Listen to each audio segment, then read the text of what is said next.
walk in. You speak your truth. You expect recognition, but instead, rejection. A door slams. A email dismissed. A subtle maybe later, it stings, it wounds. It whispers, "You're not enough."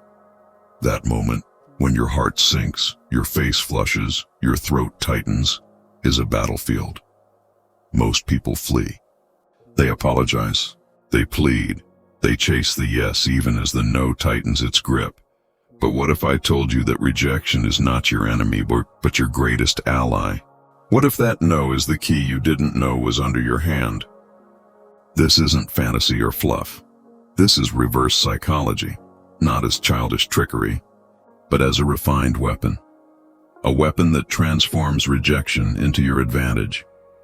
Guided by the cold wisdom of Marcus Aurelius and the steel resolve of Stoicism.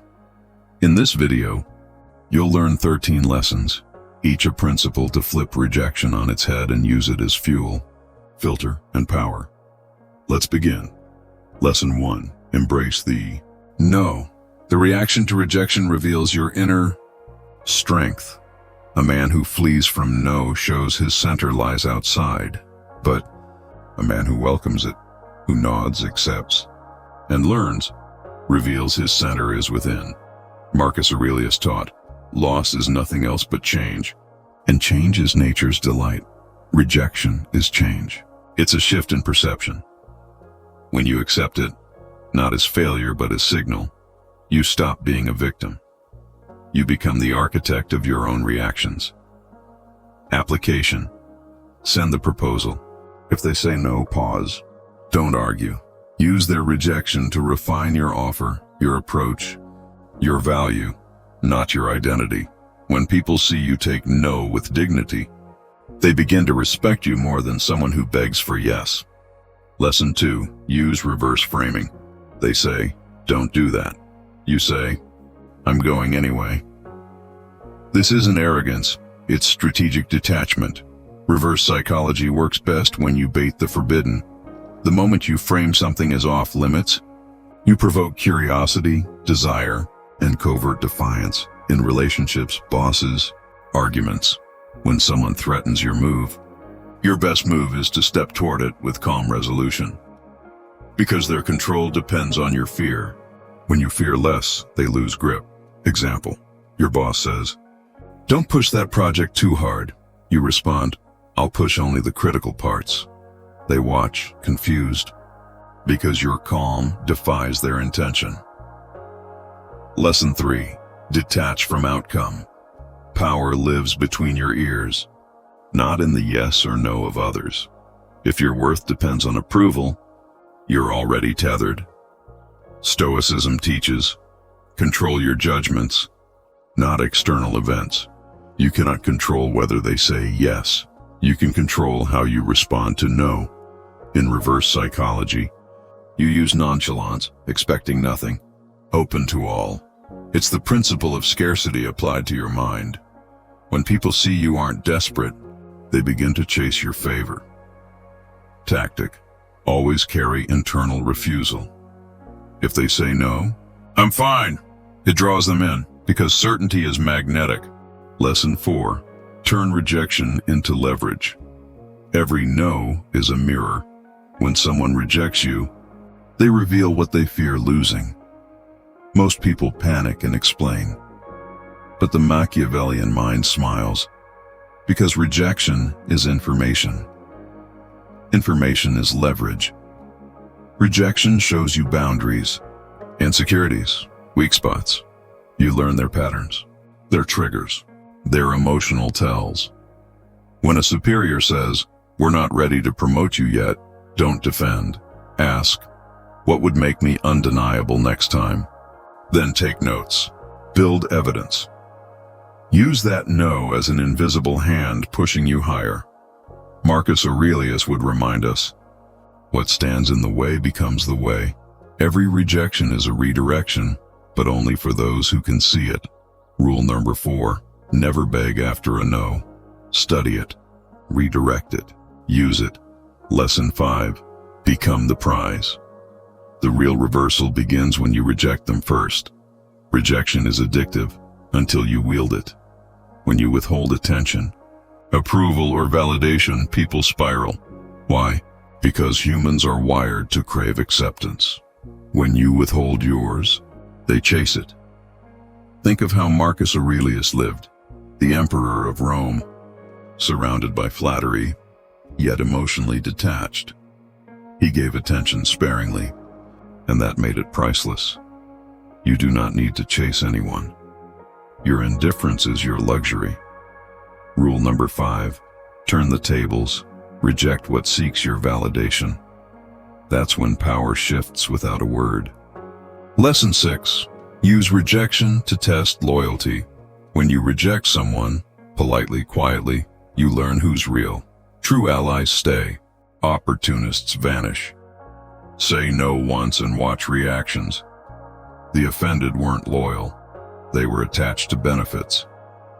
The calm ones, they understood respect. Machiavelli wrote that men are more loyal to advantage than to love. Rejection is the torch that burns illusions. Rule number 6, use rejection as a loyalty test, not punishment. Lesson 7, silence as rejection. Sometimes the loudest no is nothing at all. Silence confuses manipulators because it denies them drama. They feed on emotional reaction. Your silence starves them. In negotiation, silence after a demand forces the other side to fill the void. They'll lower the offer, soften the tone, or reveal their hand. Marcus Aurelius practiced this mental silence, observing emotion without reacting. Rule number 7, silence isn't absence, it's psychological dominance. Lesson 8, deny their expectations. Rejection doesn't always mean resistance. Sometimes it means unpredictability. When people expect you to plead, laugh instead. When they expect anger, give peace. When they expect surrender, disappear. Reverse psychology thrives on broken patterns. When your behavior stops being predictable, people lose their power scripts. Marcus Aurelius called this the art of remaining unprovoked. Rule number 8, deny patterns. Confuse assumptions. Control outcomes. Lesson 9, rejection as mirror. Rejection says more about them than it ever will about you. If they mock you, it reflects their insecurity. If they ghost you, it reveals their avoidance. If they oppose you, it shows their fear of your rise. The Stoics' first instinct after rejection is reflection. What truth about them did this rejection expose? In this way, rejection becomes X-ray vision. You see what others hide behind politeness and masks. Rule number 9, don't take rejection personally, take it diagnostically. Lesson 10, rewrite the narrative. Most people build prisons with their thoughts. They tell themselves, I was rejected because I wasn't enough. The Stoic rephrases, they rejected me because they couldn't understand my value. Reverse psychology begins here. You're rewriting your internal script. You choose meaning. You decide if a no breaks you or builds you. When Marcus Aurelius lost soldiers, friends, and even family, he reframed tragedy as training. You must do the same with rejection. Rule number 10, rewrite. They rejected me into I refused their weakness. Lesson 11, resilience through rejection. Every rejection toughens your emotional armor. Each one chips away fragility until only strength remains. In Stoicism, pain isn't avoided, it's absorbed and transformed.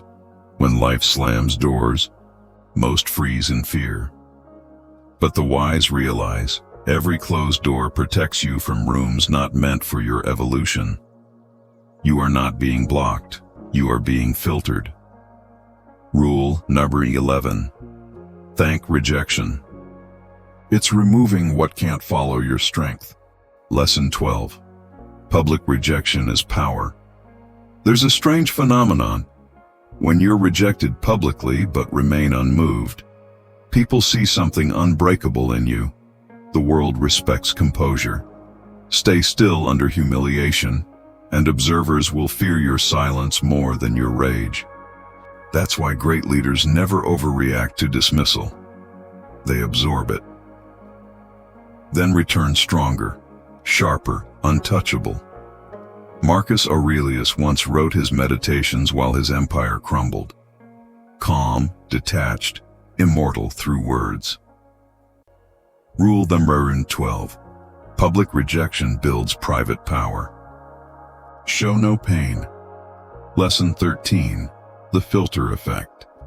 The final lesson: rejection isn't loss, it's filtration. Every no removes what's not meant for your future. Every silence trims dead weight. Every betrayal clears your path. Machiavelli, Marcus Aurelius, and the Stoics all knew rejection is the universe's way of sculpting resilience. You think you're being reduced, but you're being refined. Rule number 13. Let rejection filter, not define. The Stoic reversal. You are not at the mercy of no. You are the one who defines what no means. Every rejection can be a lesson, a mirror, a test, a filter, or a spark. The weak crumble when doors close. The wise rebuild with what remains. So next time they turn you away, smile, because rejection is the proof that you've stepped into the arena. Marcus Aurelius said, "If it is endurable, endure it." Stop complaining. The door that closes now is opening one you cannot yet see. And when it does, they'll regret ever saying no.